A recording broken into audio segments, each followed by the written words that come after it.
The sky above Kepler 442b burned red with the fire of dying ships.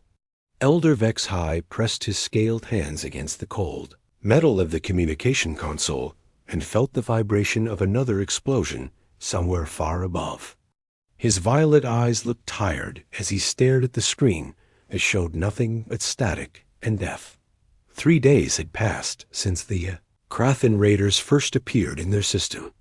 3 days of watching his peaceful people run and hide like frightened children. 3 days of sending distress calls into the empty void of space with no answer coming back. The Zelari had never been fighters.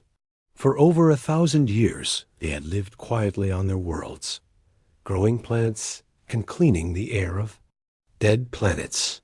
They made gardens where others saw only rock and dust. Their gift was life, not death. Now that gift meant nothing against the plasma cannons that rained fire from the black sky above. Zilanara stepped up beside him, her young face marked with dirt and fear. She had been his student once, learning the old ways of making dead soil bloom with flowers. Now she helped coordinate the evacuation efforts that seemed more hopeless with each passing hour.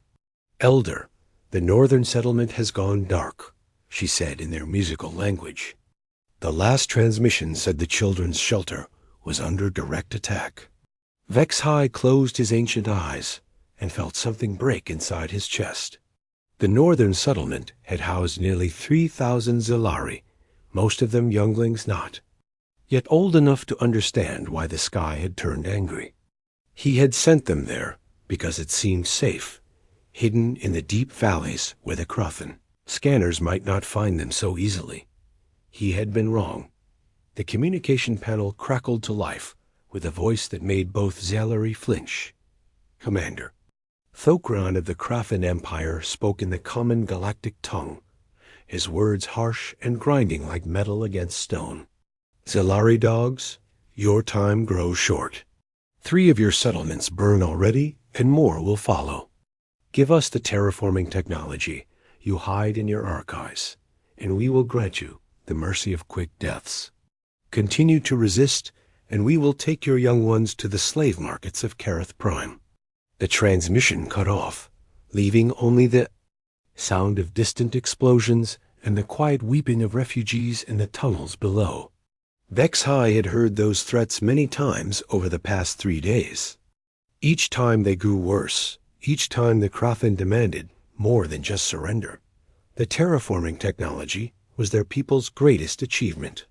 It could turn any dead world into a garden paradise within a single generation. In the wrong hands, it could also be used as a weapon, stripping the life from worlds that refused to bow to Krathen rule.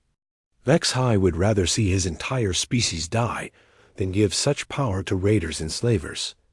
But as he listened to the sounds of his people suffering above, that choice became harder to make. How many ships do they have now? He asked Zilanara. She checked the scanners with hands that shook slightly. 4 heavy cruisers and at least 15 smaller attack ships. Their ground forces landed 6 hours ago and are moving toward the main city. The defense grid is completely offline. The defense grid had never been meant to stop a military assault. It was designed to deflect asteroids and solar storms, not plasma bombardment from warships. The Zelari had always believed that their membership in the Galactic Coalition would protect them from this kind of attack. They had been wrong about that too. Any word from the Coalition fleet? Vex High asked, though he already knew the answer. Admiral Corrin's task force is still 2 weeks away, at maximum speed. The nearest patrol ship is 9 days out. Zilanara's voice broke slightly as she spoke. Elder, they're not coming in time. No one is. Vex High nodded slowly and looked around the command center that had become their final refuge. Dozens of his people worked at consoles and terminals, trying to coordinate evacuations and manage resources for the refugees who packed every tunnel and cave system on the planet. Most of them were scientists and teachers, farmers and artists. None of them had ever expected to be planning a last stand against an invading army. The planet shook again as another orbital bombardment struck somewhere to the south. The Kraken were being systematic about it, working their way across the surface and destroying anything that might be useful to the defenders. They had all the time in the world, and they knew it. On the main screen, HFY watched a live feed from one of their few remaining satellites. The Kraken ships hung in orbit like black daggers against the stars, their hulls scarred from 100 raids on defenseless worlds. Each one carried enough firepower to level the city, and they had proven quite willing to use it. Commander Thokri's flagship was the largest, a massive dreadnought called the Iron Talon that had terrorized the outer colonies for decades. Intelligence reports said it carried over 2,000 Kraken warriors and enough weapons to crack a planet's crust. The sight of it made HFY feel very old and very tired. Elder, we're receiving another evacuation request from the eastern caves, reported one of the younger Zalari at a communication station. They have wounded who need medical attention, but the surface routes are too dangerous. Tell them to stay put, HFY replied. We lost the last medical transport trying to reach the northern settlement. I won't send more people to die for nothing. It was a harsh choice, but a necessary one. Every ship they sent to the surface was destroyed within minutes of leaving the underground hangar base. The Kraken had complete control of the sky, and they used it to hunt down any vehicle that tried to move between the scattered refuge sites. Zelenara moved to another console and brought up a map of the planet that showed their remaining assets. Red markers indicated destroyed settlements. Yellow ones showed areas under attack, and green marked the few safe zones that still remained. There was a lot more red than green on that map. How many people have we lost? HFY asked quietly. At least 50,000 confirmed dead, she answered. Another 100,000 missing, probably captured for the slave ships. We have maybe 200,000 left in the secure shelters, but food and medicine are running low. 200,000 out of nearly 500,000. The numbers hit HFY like physical blows, each one representing friends and family members who would never see another sunrise. The Kraken were not just conquering his world, they were erasing his people from existence. The communication panel activated again, this time with a transmission from one of the underground shelters.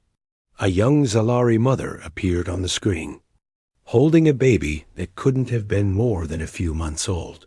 Behind her, dozens of other families crowded into what looked like a converted storage room. Elder HFY, this is Shelter 7.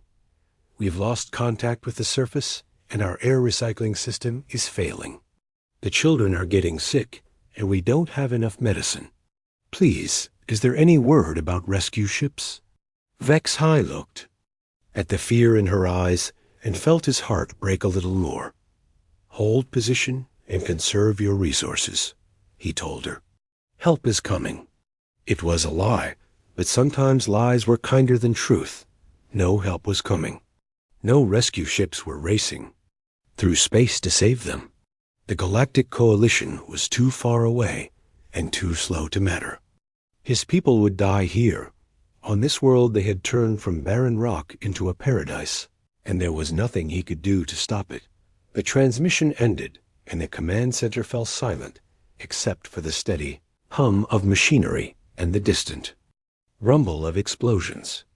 HFY stared at the tactical display and tried to think of some miracle that might save his people. But miracles were in short supply, and time was running out. Communications Officer Linda Martinez had been staring at the same star charts for 3 hours when the signal hit her console like a slap to the face. She jerked upright in her chair aboard the United Human Starship Liberty, her coffee mug clattering. To the deck as she reached for the controls with shaking hands. The Liberty was 18 hours into a routine survey mission in the Kepler sector, cataloging mineral deposits and mapping gravitational anomalies for the science teams back on Earth.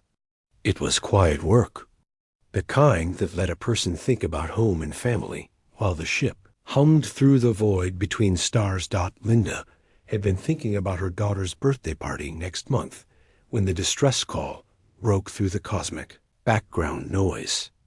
At first she thought it might be interference from a nearby pulsar, but the pattern was too regular, too desperate to be natural. "Captain Sullivan to the bridge," she called over the intercom, her voice tight with urgency. "Priority transmission incoming." Captain Jake Sullivan appeared at her station within minutes, still wiping sleep from his eyes. He was a tall man with graying hair and a kind of weathered face that came from 20 years of deep space exploration. Linda had served with him for 3 years and had never seen him look truly worried until now. "What do you have, Martinez?" he asked as he leaned over her console. "Long-range distress call, sir. It's coming from the Kepler 442 system, about 18 hours at maximum burn. The translation matrix is having trouble with some of the language patterns, but I'm getting words like orbital bombardment and civilian casualties." Sullivan's expression darkened as he listened to the translated message. The voice was clearly alien, speaking in musical tones that the computer rendered into flat galactic standard. But the fear and desperation came through clearly enough in any language. "Elder Vex High of the Zalari colony to any coalition vessels in range. We are under attack by Krothan raiders. Repeat, Krothan forces are conducting orbital bombardment of civilian targets. We have heavy casualties and limited defensive capabilities. Please respond. Please help us." The message repeated several times before cutting to static. Linda watched her captain's face as he processed what they had just heard. The Zalari were known throughout the galaxy as peaceful farmers and terraforming specialists. They had no military worth mentioning and posed no threat to anyone. "How long since that message was sent?" Sullivan asked. "The timestamps indicate about 4 hours ago, sir. But there's been no response from any coalition vessels." Linda checked her long-range sensors again. "I'm not reading any military traffic in that direction at all." Lieutenant Commander Sam Bishop appeared at the captain's shoulder, having heard the commotion from his duty station. He was younger than Sullivan, with the kind of sharp eyes that came from years of tactical analysis and combat simulations. The Liberty wasn't a warship, but Bishop made sure her small weapon systems were always in perfect condition. "Captain, I've been running the tactical data through our combat computers. The Krothan typically deploy 3 to 5 heavy cruisers for this kind of raid, plus fighter support. Standard procedure is to establish orbital control and then systematically destroy surface infrastructure." Sullivan studied the star charts on the main display. The Kepler 442 system was marked as a peaceful agricultural colony with a population of nearly 500,000 Zalari. It was also 3 days away from the nearest coalition patrol route, which explained why no help had arrived yet. "What's our current mission status?" the captain asked. "We're scheduled to complete the mineral survey of the Kepler 438 system and then return to Earth for crew rotation. Nothing that can't wait a few days." Bishop paused, then added quietly, "Sir, we're not equipped for combat operations against a Krothan battle group." "No, we're not," Sullivan agreed. "But we're the only ship in range, and those people are dying while we talk about it." The bridge fell silent as the crew considered their options. The Liberty was a science vessel designed for exploration and research rather than combat. Her weapons consisted of mining lasers and a small complement of defensive systems. Against Krothan heavy cruisers she would be outgunned and outmatched, but she was also fast, with some of the best engines and defensive screens that human technology could produce. And her crew had something that most species in the galaxy seemed to lack when faced with overwhelming odds. They had the stubborn human refusal to give up when people needed help. Dr. Alex Warren stepped forward from his position at the science station. As the ship's chief xenobiologist, He had studied dozens of species across the galaxy and understood better than most how the galactic community viewed humanity. Captain, the Coalition members have always been cautious about military intervention. They prefer diplomatic solutions and mutual defense treaties. The idea of a single ship taking on a raider fleet would seem insane to most of them. "What about us?" Sullivan asked. "Does it seem insane to us?" Warren considered the question seriously. Tactically, yes. Strategically, probably. But morally? He shook his head. We can't just leave those people to die when we have the power to help them. Chief Engineer Pete Kowalski's voice crackled over the intercom from engineering. "Captain, I've been listening to this conversation, and I need to tell you something. Our mining lasers weren't designed for ship-to-ship combat, but they'll cut through most standard armor like it's made of paper. And our deflector screens are rated for asteroid impact protection.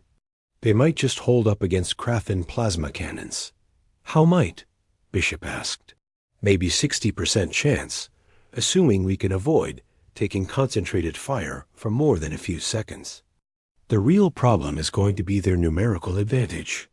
4 or 5 ships against one is bad odds no matter how you slice it." Sullivan walked to the main view screen and stared out at the stars. Somewhere out there, innocent people were dying, while their government debated response protocols and calculated the political cost of intervention. It was exactly the kind of bureaucratic paralysis that had driven him to join the Exploration Service instead of the regular Navy. "Martinez, open a channel to Earth Command. Priority Alpha transmission." "Channel open, sir." "Earth Command, this is Captain Sullivan aboard the UHS Liberty. We are responding to a civilian distress call in the Kepler 442 system. Enemy forces are conducting orbital bombardment of non-military targets. We are the only vessel in range. To provide immediate assistance, we'll update our status as the situation develops. Liberty out." He turned back to his crew, seeing his own determination reflected in their faces. These were scientists and explorers, not soldiers. But they were also human beings who understood what it meant to stand up for people who couldn't protect themselves. "Bishop, I want combat simulations running in 30 minutes. Work with Kowalski to optimize our weapon systems for ship-to-ship engagement. Martinez, keep monitoring that distress frequency. I want to know everything that's happening in that system." "What? About the mission parameters?" Warren asked. "The mission parameters just changed, Doctor. Our job is to explore the galaxy and make contact with new civilizations. Sometimes that means helping them stay alive long enough for us to say hello." The Liberty's engines began to hum with increased power as Kowalski rerouted energy from non-essential systems. The ship banked hard to starboard, her navigation computers plotting the fastest possible course to Kepler-442b. In the communications bay. Linda Martinez listened to the ongoing distress transmissions with growing urgency. The messages were becoming more desperate as the hours passed, filled with reports of destroyed settlements and mounting casualties. She thought about her daughter back on Earth, safe in her school and worried about nothing more serious than a math test next week. Then she thought about the alien children who were probably hiding in underground shelters while death rained down from the sky above them. "Captain," she called over the intercom, "I'm picking up what sounds like ground assault transmissions. The Krathan have landed troops. How long until we reach the system?" Sullivan asked. 17 hours and 43 minutes at current speed." Sullivan closed his eyes and did the math. In 17 hours, the Krathan would have finished their systematic destruction of the Zelari colonies. By the time the Liberty arrived, there might be nothing left to save except empty ruins and mass graves. "Kowalski, how much can you push those engines?" "I can give you another 10%, but it'll mean shutting down life support on half the ship and running the reactor at redline." "Temperatures." "Do it." The Liberty surged forward with renewed speed, racing through the void toward a system where death walked among the gardens and innocent people prayed for salvation that would never come, except that it would come, screaming out of the darkness with human fury and determination. Because sometimes being the smallest ship in the fight meant you were also the fastest, and sometimes being outgunned just meant you had to be smarter and more ruthless than your enemies expected. Crew of the Liberty didn't know it yet, but they were about to teach the galaxy a lesson about what it meant to be human. Elder Vex High had stopped believing in miracles 3 hours ago when the last evacuation transport exploded in a ball of orange fire above the eastern settlements. Now he sat in the command center watching his people die on a dozen different screens, each one showing another scene of destruction and despair. The Crofton ground forces had landed just after dawn, black dropships disgorging hundreds of armored raiders who moved through the abandoned cities like a plague of metal locusts. They weren't just taking prisoners anymore. They were hunting, killing anyone who tried to run and burning anything that might be useful to the survivors. Commander Thokran's latest transmission had been simple and brutal. Surrender the terraforming technology in the next 6 hours or watch every Zelari child on the planet die slowly. The accompanying video had shown exactly what that meant. Images that would haunt Vex High's dreams for however many hours he had left to live. Elder, we're losing contact with Shelter 12. Zilanara reported from her station. Their last transmission mentioned explosions in the tunnel system. Understood, Vex High replied, though his voice sounded strange and distant to his own ears. Shelter 12 housed nearly 800 civilians, mostly families with young children. If the Krathen had found the entrance tunnels, then those people were already dead or worse. The main tactical display showed the current state of their defenses, which was to say it showed almost nothing at all. Red indicators marked the positions of Krathen forces across the planet's surface, while green dots showed the dwindling number of Zelari strongholds. The pattern was clear and inevitable. Within hours, there would be no green dots left. Suddenly, one of the technicians at the sensor station called out in surprise. Elder, I'm reading a new contact at the edge of the system. Single ship, moving very fast. Vex High felt a brief flutter of hope before logic crushed it down again. Probably another Krafen vessel coming to join the slaughter. What's the drive signature? That's the strange part, sir. It doesn't match anything in our database. The energy readings are completely unfamiliar. On the orbital display, a new icon appeared near the system's outer planets. It was moving toward them at speeds that seemed impossible for anything larger than a fighter craft.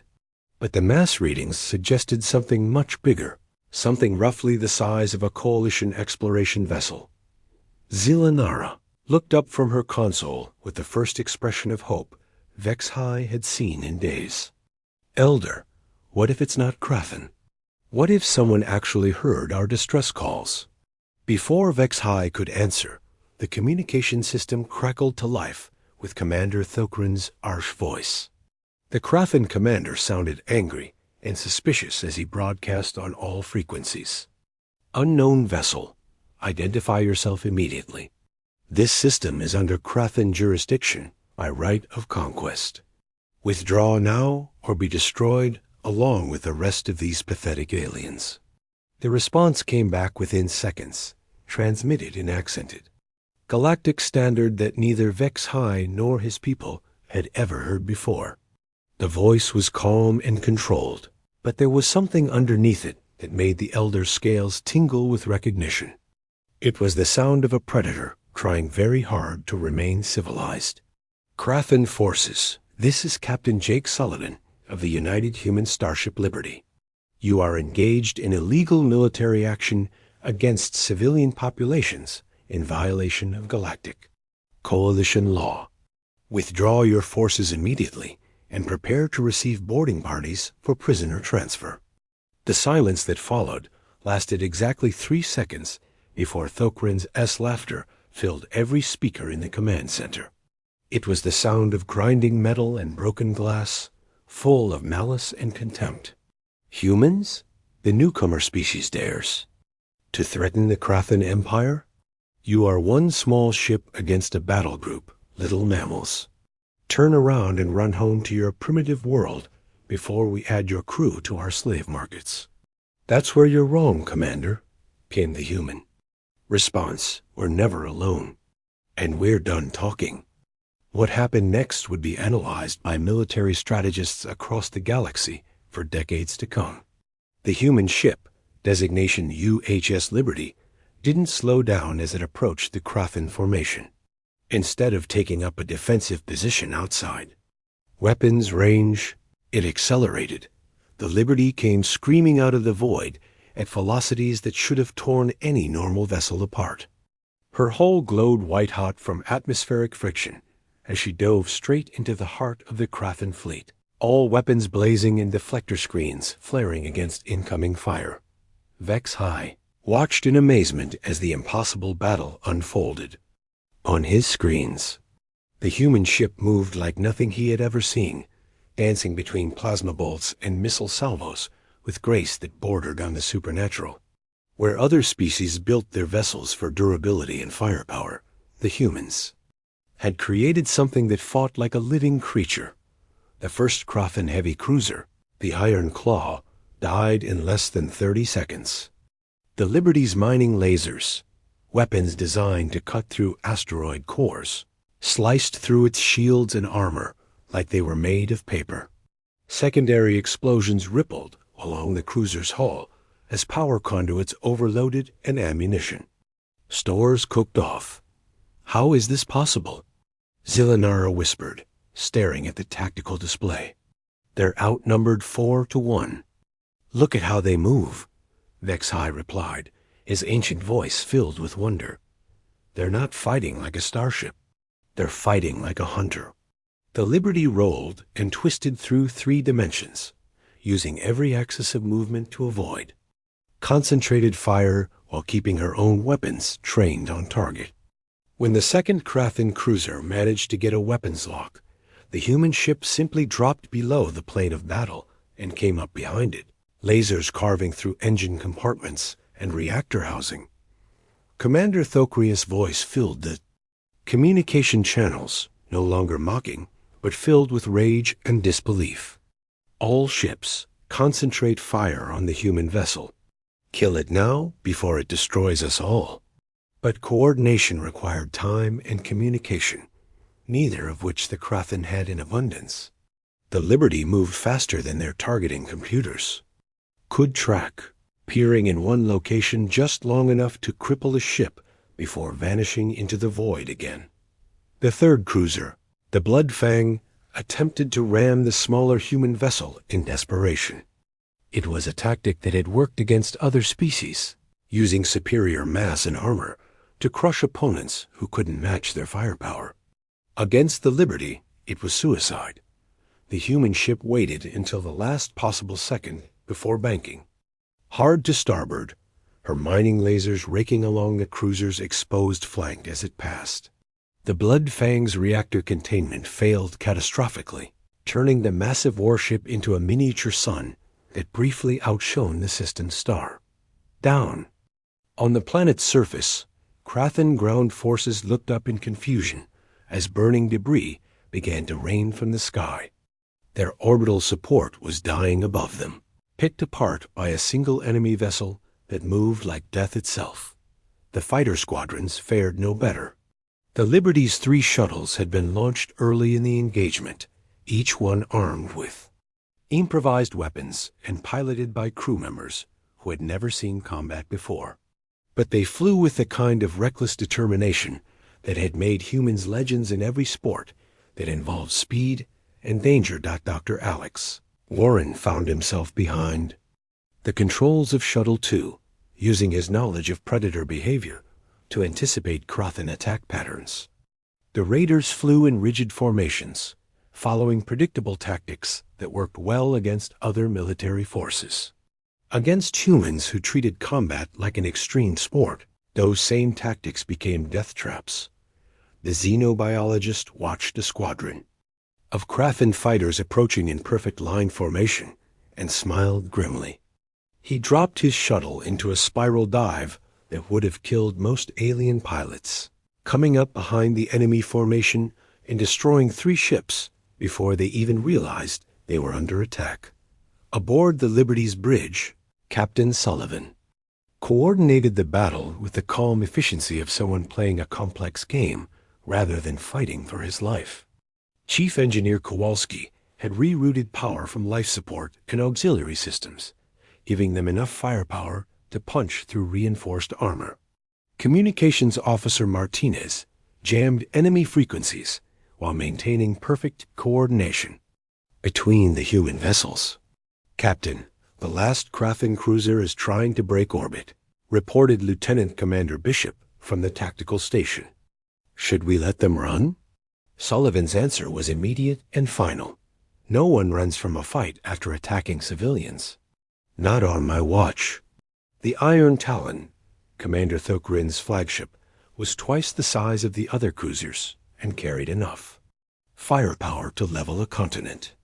Under normal circumstances, it would have been more than a match for an exploration vessel like the Liberty. But these were not normal circumstances, and the humans were not normal opponents. The Liberty pursued the fleeing dreadnought with relentless determination, her weapons carving away armor plating and defensive systems with surgical precision. When the Iron Talon turned to fight, the human ship was ready for it, dancing away from heavy plasma cannons, while her own lasers found weak points in the enemy's defenses. The end came quickly. The Iron Talon's reactor core, already damaged by repeated hits, finally reached critical overload. The first Krathen heavy cruiser died before its crew understood what was happening to them. Captain Jake Sullivan had ordered what human military doctrine called a knife-edge approach, using the Liberty's superior speed and maneuverability to get inside the enemy's weapons envelope before they could react effectively. Lieutenant Commander Sam Bishop coordinated the attack from his tactical station with a kind of precision that came from years of simulation training and an intuitive understanding of 3-dimensional combat. The mining lasers that had been designed to cut through asteroid cores now carved through military-grade armor like it was made of soft cheese. Port array, target their reactor housing. Starboard array, take out those weapon hardpoints. Martinez, I want their communications jammed so they can't coordinate with the other ships. The Iron Claw shuddered under the assault, its shields collapsing within seconds as the focused beam weapons found weak points in the defensive grid. The Krathen had built their ships to intimidate and overwhelm, relying on heavy armor and massive firepower to crush their enemies through brute force. They had never faced an opponent that fought like a surgeon with a scalpel. "Commander?" Thokrin's voice screamed across the communication channels as his formation fell apart around him. "All ships evasive maneuvers. Target the human vessel with everything you have." But the Liberty was already gone, rolling away from the dying cruiser and diving toward the next target with predatory grace. Chief Engineer Pete Kowalski had rerouted power from life support and auxiliary systems, pushing the ship's capabilities far beyond their normal parameters. The lights dimmed throughout the vessel as every available erg of energy fed into weapons and deflector screens. The second Krathen cruiser, the Bloodhammer, managed to get its shields up in time to absorb the initial assault. For a moment, it looked like the raiders might be able to mount an effective defense. Then the humans did something that no other species in the galaxy would have considered. They got closer. Where other civilizations fought their space battles at respectful distances, trading long-range fire until one side's defenses collapsed, the Liberty dove straight into the heart of the enemy formation.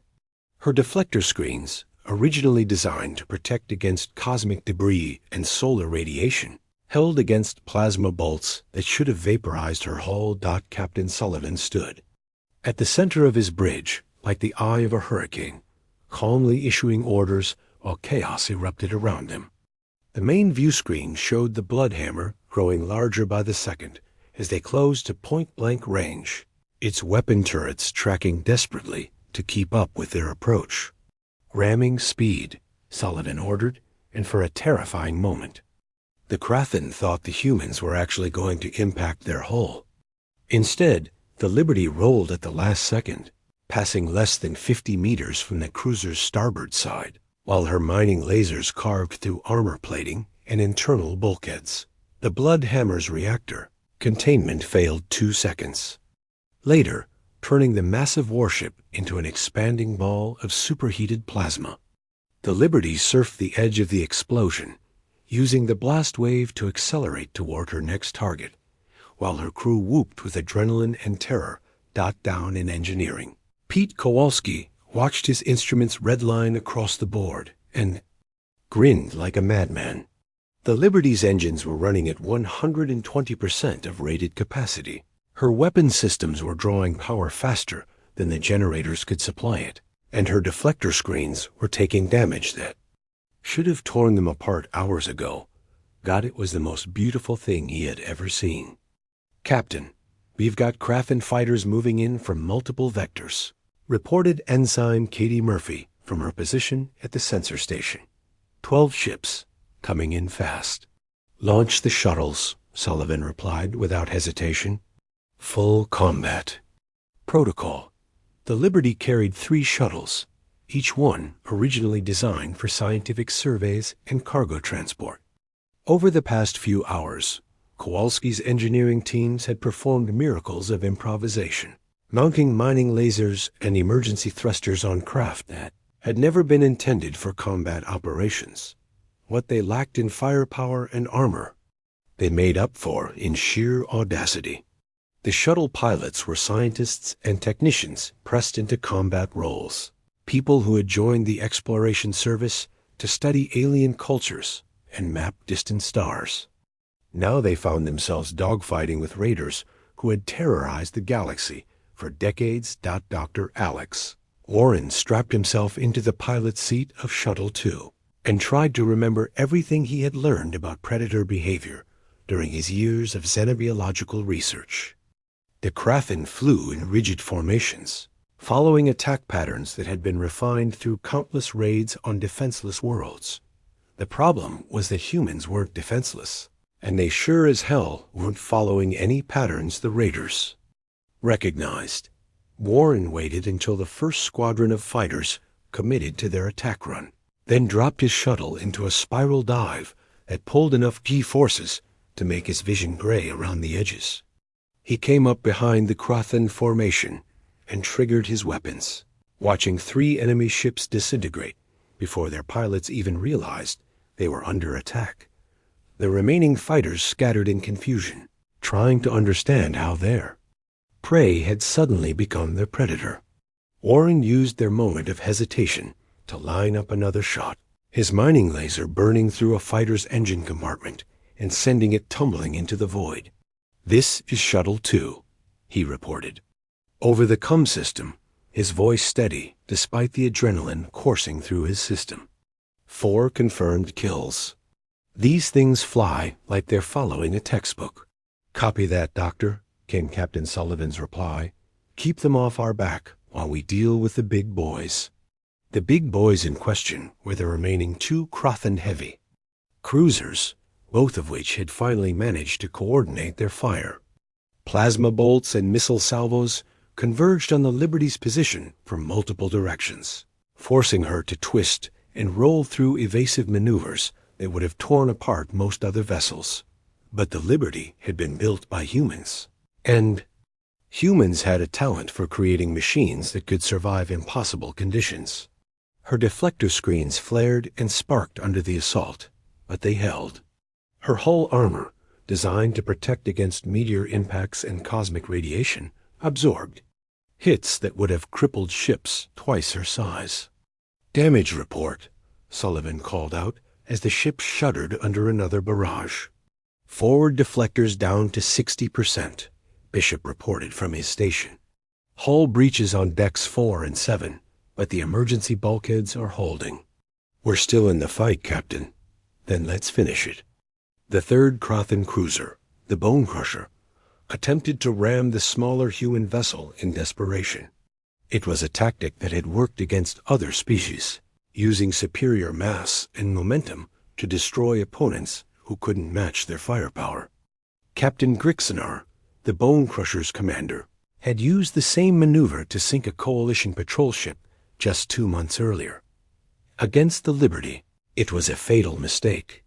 Sullivan watched the massive warship bearing down on them and smiled. Grimly, all power to forward thrusters. On my mark. The Liberty waited until the Bone Crusher was less than a kilometer away. Close enough that collision seemed inevitable. Then Sullivan gave the order that would be studied in military academies for generations to come. Mark, the Liberty didn't try to run. Instead, she accelerated directly toward the enemy cruiser, her mining lasers carving through the Bone Crusher's forward armor like hot knives through butter. The two ships passed each other at combined speeds that defied comprehension, the Liberty threading the needle between the cruiser's weapon turrets, while her beams found the ship's reactor core. The Bone Crusher's death was spectacular. A chain reaction explosion that lit up the system like a second sun. The Liberty rode the shockwave away from the blast, her hull glowing cherry red from heat and radiation, but still intact. Commander Thokran found himself alone in his flagship, the Iron Talon, watching his entire battle group die around him. The humans had done the impossible, turning a 4-to-1 disadvantage into a one-sided massacre. Every tactical doctrine he had learned over decades of raiding suggested that he should withdraw immediately. But Thokran was Crothan, and Crothan did not retreat from inferior species. The Iron Talon was his pride and joy, a massive dreadnought that carried enough firepower to crack a planet's crust. If he could destroy the human ship, the story of this battle would be told as a cautionary tale about the dangers of overconfidence. Iron Talon turned to face the Liberty, all weapon systems charging for a final devastating barrage. Thokran's S-crew worked with desperate efficiency, knowing that their lives depended on this single engagement. Captain Sullivan studied the massive enemy vessel on his tactical display and felt a cold smile cross his features. The Iron Talon was impressive, built like a fortress and armed like a battleship. Under normal circumstances, it would have been more than a match for an exploration vessel. But Sullivan had stopped believing in normal circumstances about 20 minutes ago. Bishop, what's the status on our weapons? Mining lasers are running hot, but still functional. We've got maybe 10 minutes of sustained fire before the focusing crystals burn out. Then we'd better make them count. Kowalski. The silence that followed the destruction of the Iron Talon was profound in a way that touched every soul in the Kepler 442 system. Elder Vex High stood in his command center, surrounded by the quiet weeping of his people, and tried to understand what he had just witnessed. In all his centuries of life, through wars and disasters and the rise and fall of civilizations, he had never seen anything like what the humans had just accomplished. Commander Thokran's escape pod was one of dozens that the Liberty's tractor beams pulled from the wreckage of the Crothan fleet, the infamous raider leader who had terrorized the outer colonies for decades, now found himself a prisoner aboard a human vessel. His pride as shattered as his flagship. Captain Jake Sullivan stood in the Liberty's small brig, looking at the massive Crothan warrior through the energy barrier that separated them. Thokran was easily twice the size of any human, with scaled hide that could turn aside small arms fire and claws that could tear through metal. Even defeated and caged, he radiated the kind of menace that had made his species the nightmare of peaceful worlds throughout the galaxy. Why? Thokran demanded, his voice a grinding rasp of confusion and rage. Your species fights like demons possessed, but you treat prisoners with mercy. We came to harvest these aliens, to break them, and sell their young to the slave markets. You should hate us for what we have done. Sullivan studied the aliens' reptilian features, seeing intelligence there, along with the fury. The Krathen were not mindless beasts, whatever their actions might suggest.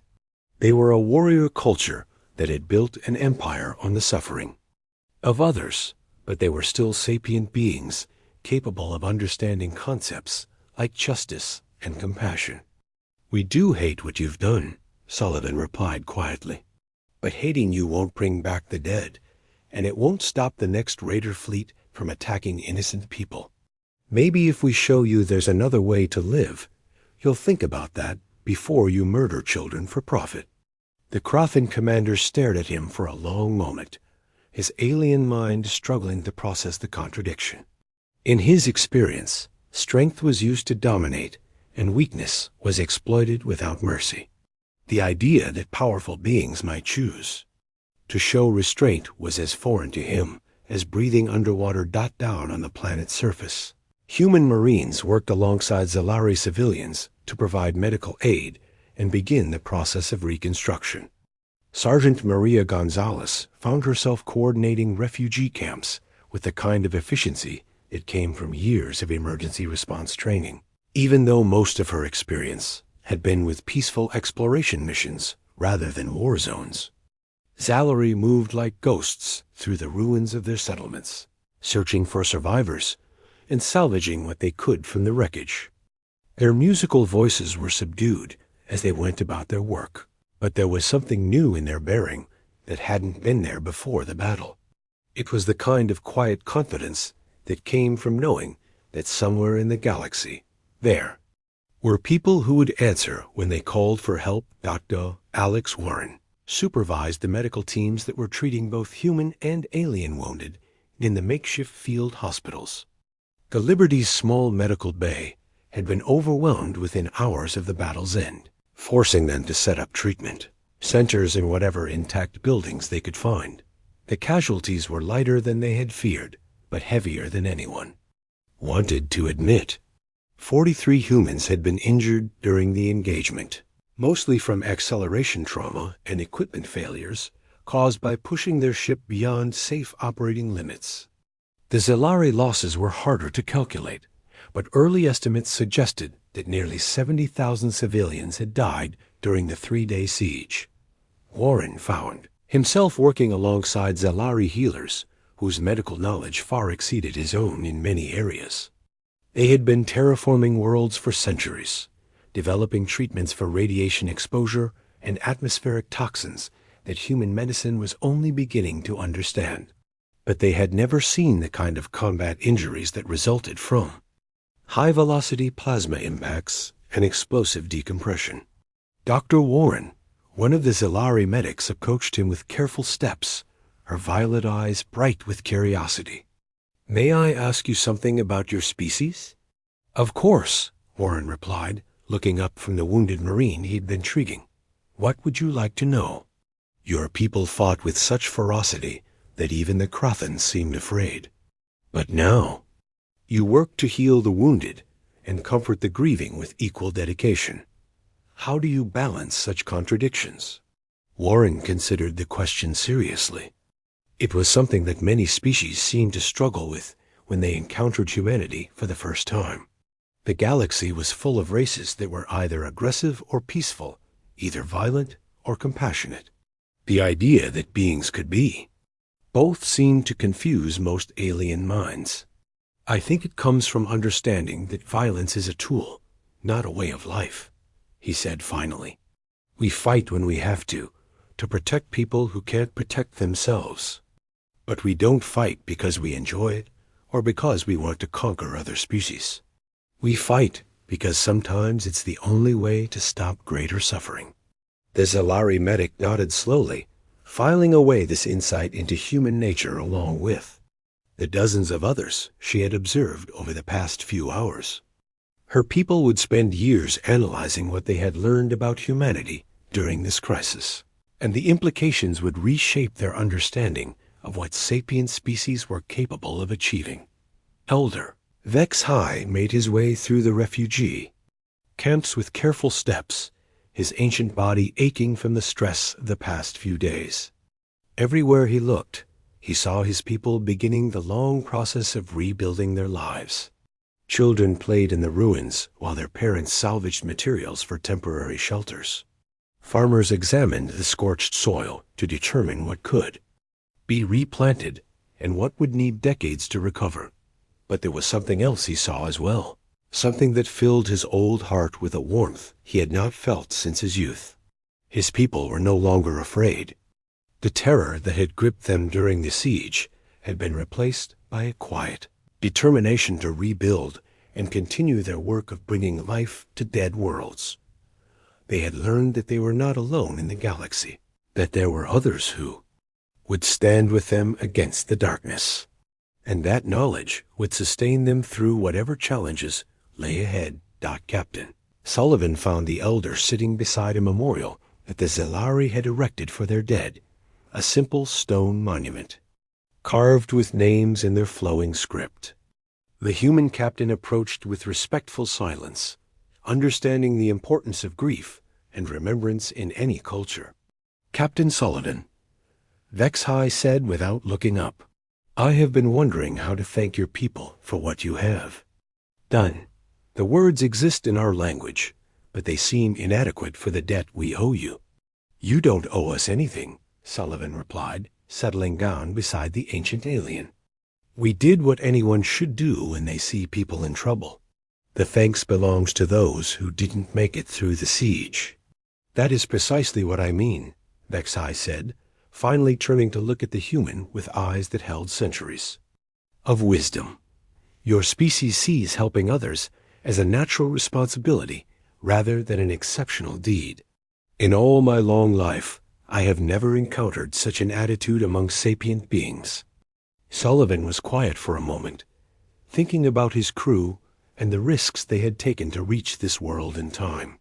"Maybe it's because we spent so long alone in the galaxy before we met the Coalition. We know what it's like to face problems that seem too big to handle by ourselves. When we finally found out we weren't the only intelligent species in the universe, I think we decided we never wanted anyone else to feel that kind of isolation." The news of the Kepler incident spread through galactic communication networks with the speed of light and the impact of a supernova. The peaceful species of the Coalition had always assumed that protection came through diplomacy, through mutual defense treaties and carefully negotiated agreements. The idea that a single ship could stand against overwhelming odds and win was revolutionary in ways that most governments were still struggling to understand.